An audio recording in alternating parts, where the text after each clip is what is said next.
ઉત્તરાયણમાં પતંગ રસિયાઓની મજા, ત્યાં અબોલ પશુઓ માટે સજા। ઉત્તરાયણ નિમિત્તે સુરત ફાયર કંટ્રોલ પર પક્ષીઓ માટે 50થી વધુ કોલ મળ્યા હતા। ઉત્તરાયણ દરમિયાન પક્ષીઓ માટે કરુણા અભિયાન શરૂ કરવામાં આવે છે। સુરતના જુદા જુદા વિસ્તારોમાં કરુણા અભિયાન દ્વારા કંટ્રોલ પોઈન્ટ શરૂ કરવામાં આવ્યા છે, જે પૈકી સુરત મહાનગરપાલિકાના ફાયર બ્રિગેડને ઉત્તરાયણ નિમિત્તે પક્ષીઓ માટે 50થી વધુ કોલ મળ્યા હતા, જેમાં અલગ અલગ વિસ્તારોમાંથી ફાયર વિભાગે પક્ષીઓનું રેસ્ક્યુ કર્યા હતા। ગંભીર રીતે ઘવાયેલ પક્ષીઓને જરૂરી સારવાર આપી હતી, તો કેટલાક અબોલ જીવોએ સારવાર મળે તે પહેલા જ જીવ ગુમાવ્યો હતો।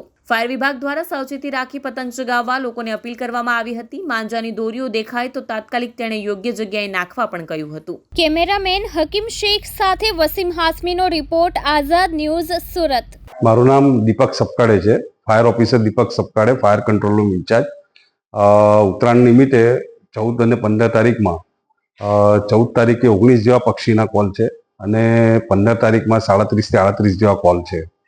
સુરત શહેરના અલગ અલગ ઝોન વિસ્તારોમાં આપણે પક્ષી ફસાયેલા છે અને ફાયર ટીમ દ્વારા એમને રેસ્ક્યુ કરવામાં આવેલ છે।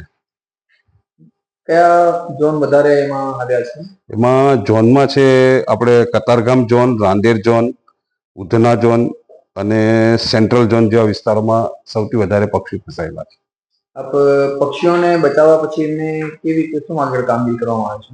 પક્ષીને બચાવ્યા પછી જો પક્ષી ઇન્જર્ડ વધારે ન હોય તો એને અમે ત્યાંથી જ ઉડાવી દઈએ છીએ, અને વધારે ઇન્જર્ડ હોય તો અલગ અલગ સંસ્થા દ્વારા એ લોકોને ફાયર કંટ્રોલ રૂમ દ્વારા ફોન કરીને બોલાવવામાં આવે છે, અને જે ફાયર સ્ટેશન દ્વારા રેસ્ક્યુ કરવામાં આવે ત્યાંથી એ લોકો પક્ષીને લઈ જાય છે અને આગળની સારવાર કરે છે।